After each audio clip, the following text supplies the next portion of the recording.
Hello, Is It Local family? We just want to thank you so much for being a part of our first 10 episodes. We're about to show you episode 11, but we have been so encouraged by the outpouring of love and support that you guys have shown us. And for our new listeners, we want to encourage you to subscribe to us on our YouTube channel at Is It Local and give us a like on Facebook.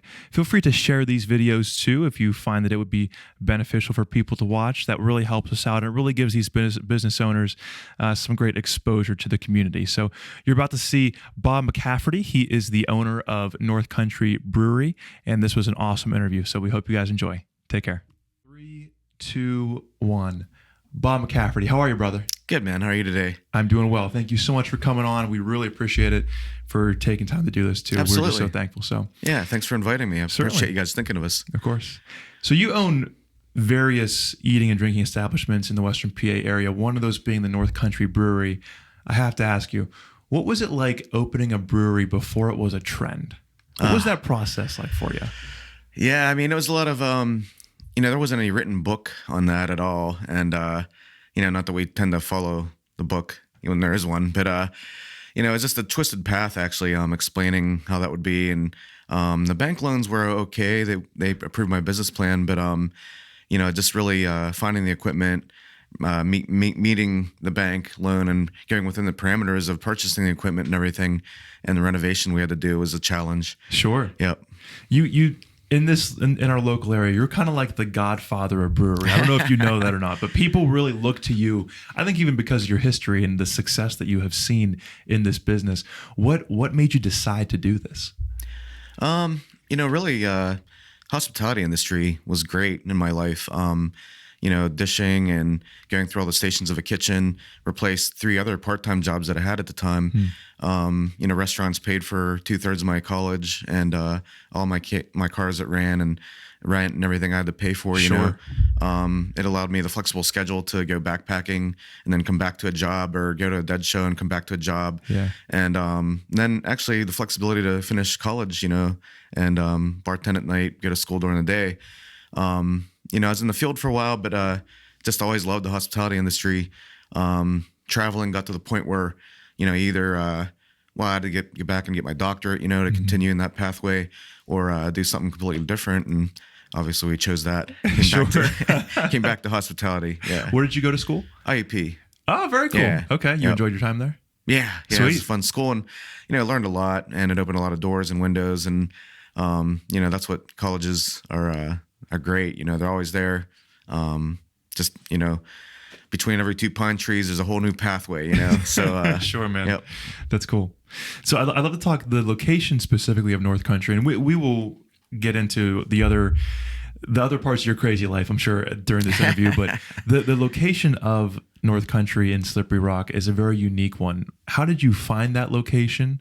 And if you could even give us the history of that, because on just from a quick Google search, you guys go back to the 1800s, which is pretty cool. Right. So, how did that location come up for you, and what's it been like to own that specific spot? It's been great. I mean, honestly, it was the last building we could entertain in Slippery Rock. Jody and I had 2 dogs, and it was important to us to have a place where we could first put an apartment and live there. And I mean, we found that location. We looked at another building across the street, actually, but it just wasn't big enough for our concept and what we envisioned. Mm-hmm. North Country spot that is right there now that we purchased and renovated. It was built in 1805, and it has a hodgepodge of additions. And through 1924, well, actually since 2003, whenever we put the brew house addition. So it's just a lot of, there's not one straight angle. It was definitely falling down. And Slippery Rock was dry, when we purchased it. So we believed that it would get wet someday. Yeah. But ultimately it was a great home for us, and we renovated for 3 years before the town did decide to vote wet. And did you guys have a role in that vote then? We did a little bit, but the community had decided. Sure. I was still traveling for work, so I was only there on weekends to renovate, and then back Monday through Friday, wherever the company had me. Sure. Positioned. Yeah. When you say renovate, that location is certainly interesting. I was eating there 2 weeks ago, just looking around. It was awesome. What were do you know some of the businesses that were there before you? Yeah, Obviously, I don't know if you right. know all of them leading back to 1805, but a couple of them. The building has a crazy history. I mean, in 1805, the 2 dining rooms with the chimneys in the front was the original structure, and the upper bar area was the barn that went with that first structure on Main Street there. And it was a home. In 1835, I have a little record of a public tavern license for that location. Wow. And that was 1835. And then, so that's also where some of the salt box addition, some of the early additions were there. So I believe it was like an inn and tavern then. In 1850, it went back to just a cabinet shop. And that's when the storefront that you walk in actually was built in 1850. Mm-hmm. But when we were renovating, it's crazy to see all the layers of different cut nails. I'm sure. The upper bar where the booths are in the wall there's actually nibbled little stall windows that now are covered by the woodlap on the other side and the drywall and tin that we put on the booth side. Wow. But inside that, there's just all the stuff we found when we were redoing the footers and the foundations. Just years and years of slippery rock, and actually, the horses that pulled the hearse were where the upper bar was, and then they continually put additions on and moved the horses back further to the point where there's a garage where they had an automobile at some point. Right, really? Right. That's so cool. But a lot of creepy stuff, like an early rubber glove, and comes to mind, and like old suturing needles, and found cases of empty embalming fluid bottles, and we didn't even know it was like a funeral home, from 1850 to 1972. Oh, it was my a funeral goodness. home. Yeah, it was a cabinet shop, but they also started making coffins. So I didn't know how we were gonna live there, much less open a business someday. Yeah, right. Because we got haunted, man, and we didn't put it in the menu or anything, but Right. I seriously was wondering, what did I do? One of my friends told me, Bob, I think you're haunted, man. Right. It's just like they're around. Just following you around. I They seem to understand. be, yeah. That is wild, man. Yeah, what a crazy history. That's got to be cool for you, though, knowing that history, understanding it, and even as you're renovating, seeing that history kind of, be brought into the present. And now Right. you're a part of that building's history. That's got to be cool Right, for you. right. Hopefully a long history. Yeah. Well, listen. That's always been my goal. Sure. I would imagine it's going to be the way that people appreciate you and your food and your drink and what you guys do. So I'd love to hear, what was the renovation process then for you guys? Obviously, from horses to coffins to whatever else that building held. What did you guys have to do to bring it to where it is today? Yeah, it was definitely falling down. And initially I was going to put a coffee shop in there while it was a dry town, but soon, I realized that I just wasn't confident that would pay for the loan I needed. Sure. And so I continued to work, and then Jody and I put everything into the place as we lived there. But I dug a footer from where the kitchen is today, the whole way to Main Street. Actually tunneled underneath the floors, and had 5-gallon buckets of dirt. I'd pull up and I'd cut holes in the floor and just pop up like a gopher, and that's where all the drains and HVAC and everything went, because that whole one side didn't have any plumbing or anything. Wow. And they had like 7 chimneys we tore down from all the different episodes of Potbellies. Wow. And Yeah. so I, my degree was environmental geoscience, and I did archaeology in the field. And it was to the point where, if the state was going to burn the trees on whatever site I was on, I asked permission and grabbed them in 14-foot sections, hauled them out of the woods, and I'd run them back on the weekends, and got them milled locally at North Liberty at a mill there. Sure. And we actually got it all stick dried and everything there, and had all that lumber then to renovate the inside. So Wow. I think with one logging truck and all the mill work of milling all of that, and not with all the sandpaper and blood, sweat, and tears, but I think we had $750 in all that lumber that finished off the bar. goodness. And yeah. So, a lot of it was a green sense of reuse, but Yeah. a lot of it was definitely because of our budget. Sure. So the renovations actually, we renovated the structure first, and we could afford Tom Fawcett was one of the early people that we afforded to do anything I couldn't finish on the weekend. He'd come in there and pour the cement. I'd dig the hole, he'd pour the cement, block up the new foundation. And Jody and the dogs stayed in the apartment we made upstairs. So really, I was just paying a mortgage instead of rent somewhere. Okay. And, we were really able to pull it off just by nonstop, though. Like 2 a.m. on Monday, I'd run out to wherever the company had me, like Delaware, Gettysburg, wherever it was. And I'd run a crew from Monday through Friday, leave the field, have everything loaded up already and prepared to come back to Pittsburgh, drop the artifacts off, and then come up to Slippery Rock. And I'd renovate Saturday, Sunday. And then it was like, just nonstop. Boom. Oh, yeah, 98 till the town voted wet in 2001. That's when I had my last project and quit my previous job. Yeah. Wow.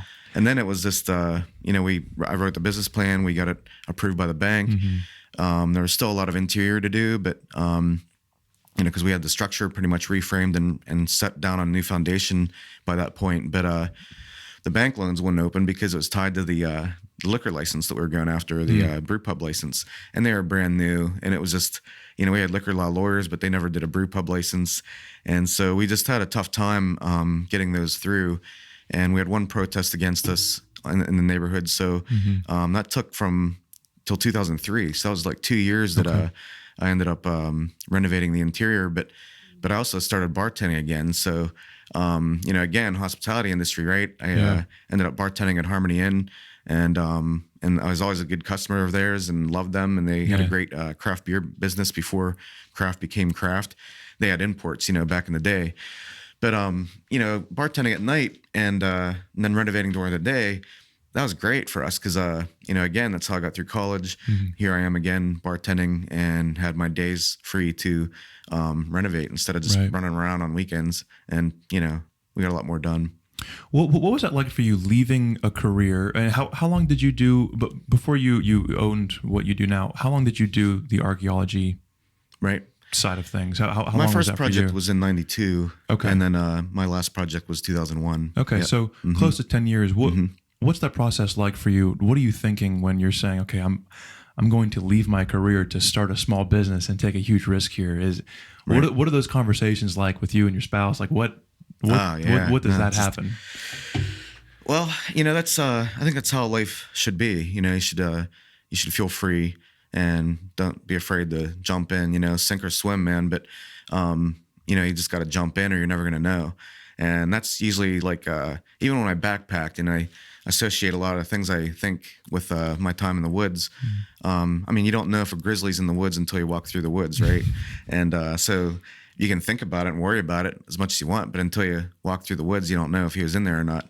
And that's kind of how it always is for us. It's always, and there's usually a grizzly actually. But you just gotta get past the grizzly. And you're still here, so we're good, right? Right. But yeah, I would just imagine that that taking that risk, and then obviously, like you just said, there were a couple things that you also had to navigate once you took that risk, whether it was protest or trying to get your liquor license or what that might be. Right. Was there ever a time where you were like, maybe we got to pack this project up and just go back to what I know? Yeah. And that was always an option. And, again, it's just like, sometimes you just got to shift the sails again and take a different wind. But luckily, thankfully, we had huge support when we opened in 2005. And, we didn't know anything actually that we thought we did. I mean, we worked in restaurants and Jody actually managed restaurants, but we didn't know anything that we should have. Like we heard, really, if everything went well, we wouldn't know anything at all. So, but food costs and percentages and labor percentages and just, getting the financials that the bank wants to see. Those were always even before we opened, just trying to get all the surprises worked through and things you didn't put in your business plan that are, came up, like just all of it, just all the random variables.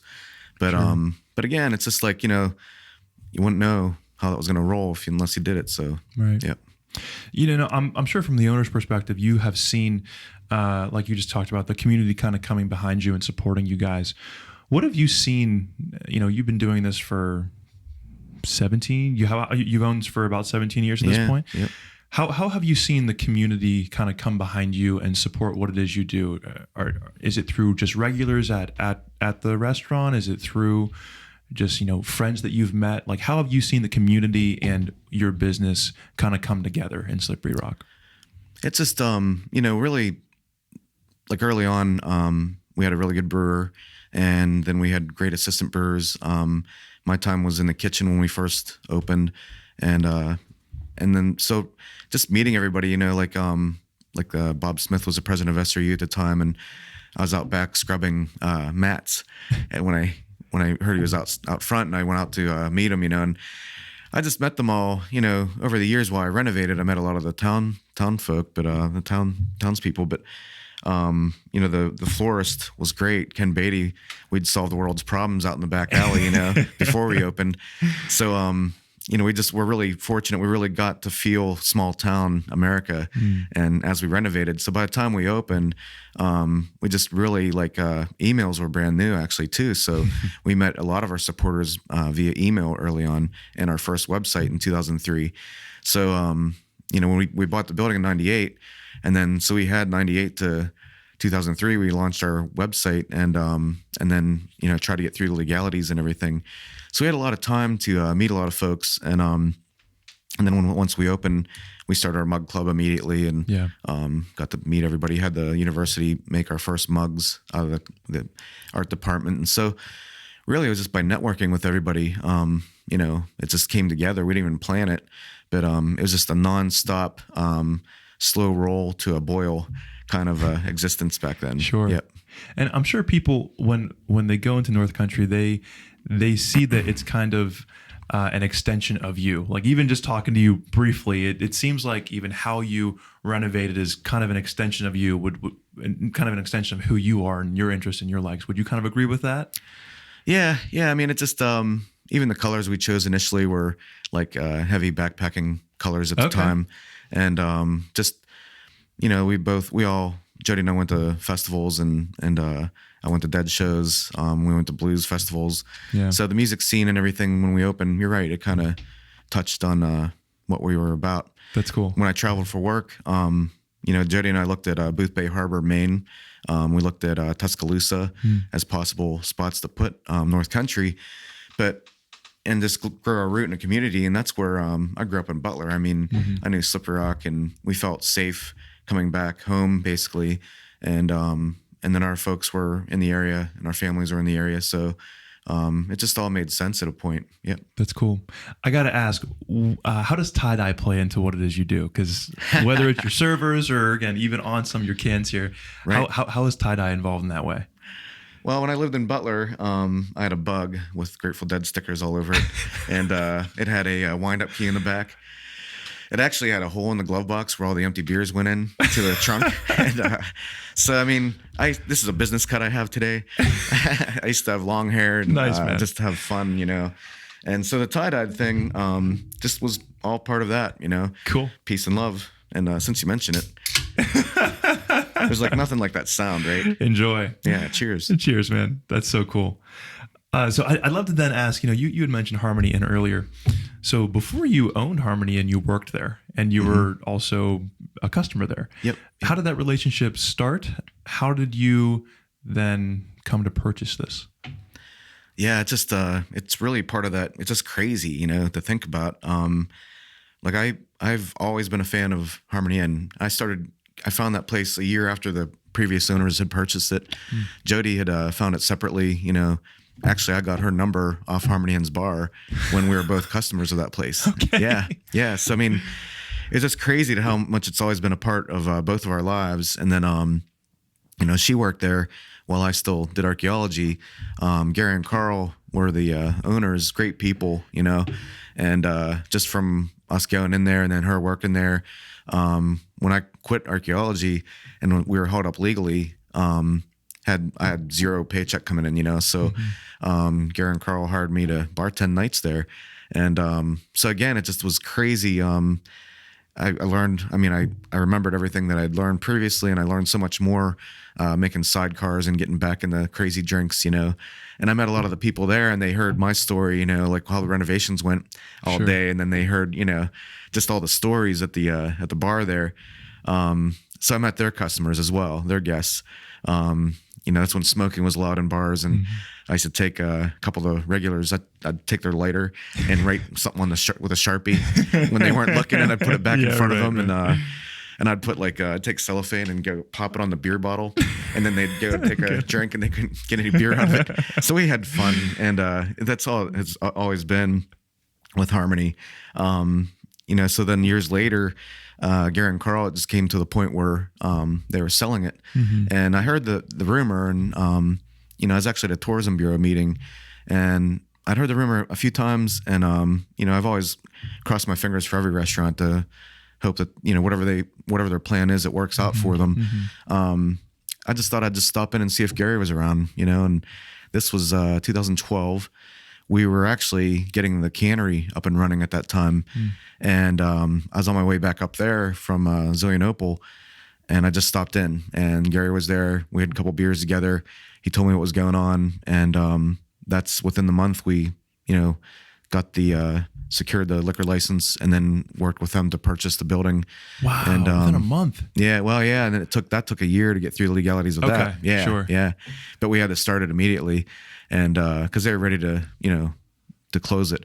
But I also through our times there, we met John and Austin, Gary's son and grandson, and when we ended up purchasing Harmony Inn, I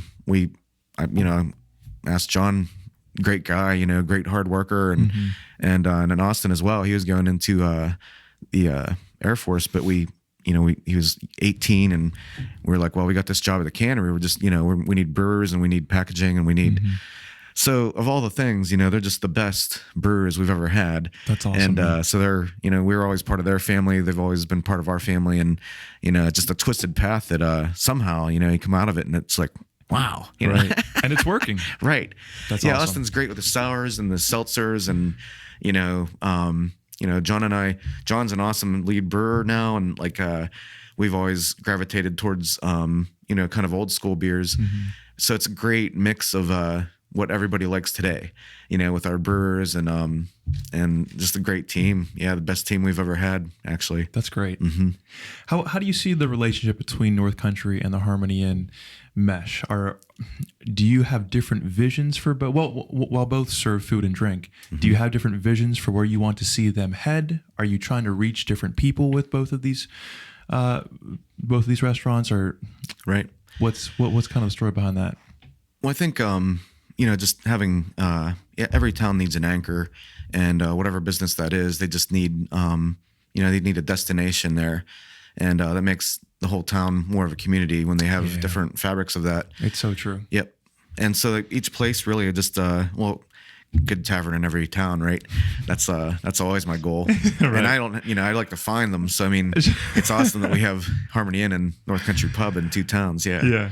You talked really briefly about canning. I'd love to get into that.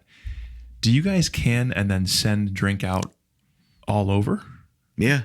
Really? Yeah. We initially, like in 12 and 13, we finally launched our product in 13, and we made it to Florida, and we were down there, but the craft movement really exploded, right? And we just we're still mom and pa in every sense. We don't have a human resource department. We have 180 employees, and it's just we just didn't keep up with. We didn't have anybody to travel to Florida all the time, and and go to accounts and talk about our beer, and like at the restaurants, that's our brand. I mean, you noticed it's like, yeah, it is us. Yeah. And it's just everybody that we've hired and we work with, and it's part of our brew crew family now. It's just, but when you're on a shelf, that's kind of the thing that's different, because it's, there's a lot of great beer out there. Yeah. And that's awesome.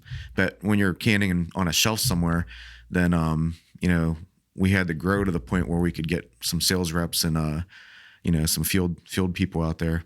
And now we have Brian does a great job in Southwest PA. Sarah does awesome from 80 North, and then Scott just joined us, and he's over by State College, and cool. To the Northeast. Yeah, that's awesome, man. Yeah, that's sweet. It's cool to see and even hear about local things happening elsewhere. That's got to be cool for you. Do you ever hear stories, or maybe even see people post pictures or something of people drinking your beer elsewhere? It's great. It's like Facebook's. That's one of the best things about Facebook, are sharing photos and seeing where our beers end up. Yeah. And it's great. Yeah, we have I had some early ones with the dogs and stuff, and Moki, my Newfoundland, had a 6-pack on his collar, and just made, all the dogs and the photos with all our beers are always fun photos. Yeah. That's Yep. cool. Mm-hmm. Is it interesting to see, you had even just mentioned kind of the boom of breweries, even in the Butler area. Is it cool to see that from your perspective? You had been doing this longer than most, but Right. you're seeing more breweries pop up. Is that, how do you, I don't know if the question is how do you feel about that, but what's your perspective on newer breweries becoming a boom? I think it's great. Yeah. It's just because it's everybody being creative and they're all taking their chances. Most of the breweries have, some of them have their houses on the line. Most of them have their houses on the line. And I get what they're doing that way. It's they're taking a big risk for their families and everything they've worked for to this point, and it shows in their product. They put all that effort towards what they're putting out too. Sure. And so we love the fact there's so many good quality beers out there now. Like I'll never forget Recon when they were at our Brew Fest and their IPA won all of the beers at our Brew Fest that day. Yeah. And then, to be able to go there and drink now and, talk to Dave, Toby, all those guys are great guys. Sure. Nate. Yep. So it's just great. It's good to see. Yep. We're a big fan of that. Mm-hmm. Do you guys have a pretty tight knit community amongst the brewery owners? Yeah, we have Butler County Brewers Co-op. Cool. Yep. Tell us about that. That'd be awesome. That's awesome to hear about. Yeah, they're just a group of great Butler County brewers, and it has to be the whole process of manufacture and fermentation on site. And so there's like bylaws that keep us like who we are in this county, and it's great. It's part of a trail now that goes to Pittsburgh to Erie, and we have monthly meetings and, we compare our beers. We just, compare. I mean, we're always there. Anybody needs hops, anybody needs anything, we're always available to share. That's awesome. And that's kind of great. It's like a bunch of gardeners, and, instead of tomatoes, we're tossing beers down. Sure. That's cool, man. You had said the number of employees you have, and what was that number again? 180. 180. Yep. The last 6 months, or really 7 at this point, kind of going through a lot of transition with business because of what's been going on in our world. What has that been like for you as the owner and really as the supporter of 180 families at that point? How have you been able to navigate these past 7 months? Yeah, that is the tough part after you are open and after you get it going on, you have to keep it going on. And so whereas I'd always dive in and swim, and, a lot of times I felt like, there's people saying, "Good job, Bob," and another cinder block on my neck while I'm going across Lake Arthur, Thanks, But I guess that's what makes it harder because when you dive in now, your decisions affect all those folks, And so, I'm more cautious than I used to be. And I have to be because, I'll do whatever. I'll stand on a pile of shit if it makes sense. But, I just want it to continue whether Jody and I are around or not too, Sure. Like if something happened to us, that business has to continue. And, to finally get it to that point, there's, we have key people, they're doing it. They're great managers and we have a great team. But, this past year definitely, was like, wow, like we might not make it. And, there's been a lot of years that way that, it's a tough business. So we've had our ups and downs already, especially when we grew. And, but this one was kind of out of our hands. It was out of our control. Sure. And, you can never, you just try to go in the same direction every day. In our industry, you just try to, your hospitality industry. So you try to do and serve the community and try to budget and plan on the problems you see coming at you. But this one was just like, you know. And so we had to lay off 150 people for a month and a half. And a lot of people moved on, they moved out of Slippery Rock. They didn't know if the university was going to open back up or not. And sure. So we do have a lot of new faces at each location, but we are back up to 180 people right now, even though we're at now 50% occupancy. Right. So, and it's a tough gig, it's just, we just want everybody to be safe, and we have done the best we can to make sure that happens. Restaurants have always been we're Serve Safe certified, we're RAMP certified. I'm actually Ansel system cleaning certified. I mean, there's like all these certifications to do everything right. And it's all, it started voluntarily actually, and then it became mandatory by the government. And that's all fine, because I love whenever our staff has to go get trained by somebody and it's just not us having a meeting and talking about it, So I love all the training. But my point would be that restaurants have always sanitized and we've always been safe. Safety is always number one in our industry for our guests and our staff. We have sharp objects, there's knives and tempers and passion and allergies now. So it's just all like a mess, melting pot of like things that could probably go wrong. Yeah. And that's without a pandemic. Right? Yeah. Just add that cinder block on top. Oh, right? Right. So it's cool. I mean, I think something that you just said is it's a good sign of a leader. If you and your wife weren't there, you want this ship to continue to sail. Like, absolutely. You want things to keep running. That's just great signs of a leader. As a leader of 180 people, 180 families, and then all your guests, do you feel like you've learned any major leadership principles in the past 6 months or 7 months? You think that anything's kind of stuck out to you as like, we got to start doing this, or we have to start pulling back on that? Yeah, absolutely. When I did archaeology and I went up the ladder there, I was in charge of 20 people and their safety in the field. Actually, with we're the first ones on a site with maps, and when we were straightening highways in West Virginia, I mean, we were the first ones on site with maps. Wow. And so their safety was always my concern. My degree was environmental geoscience, so a few times I get pushed back from some of the folks that had their doctorate, and they're questioning my judgment call or whatever in the field. And but I always felt like, you have to make a decision, you have to go with it, you have to admit you're wrong if you're wrong, and then change up to make it right. And so I learned that in archaeology with people, but I also had like the same crew, and we worked together and then stayed in the same hotel together.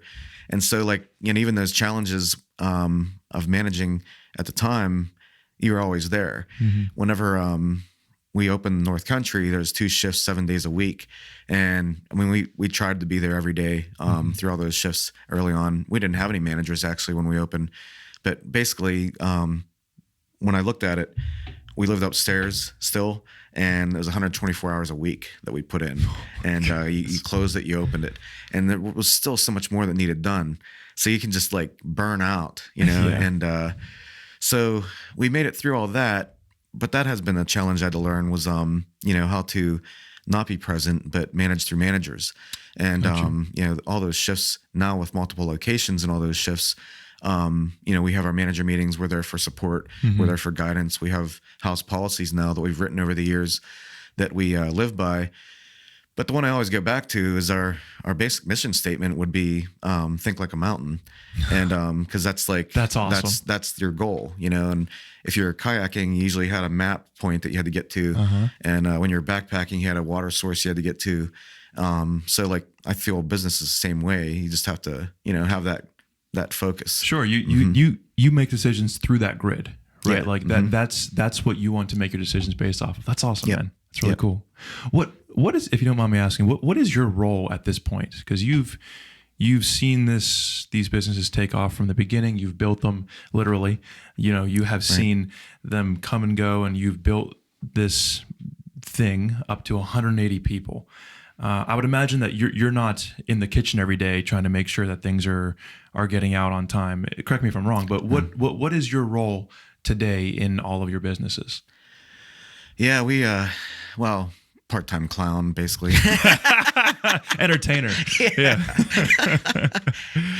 My role it's where it needs to be. I actually got my knives out and washed my chef uniforms and everything. It's been close a couple times lately to jump in the kitchen or not. Okay. And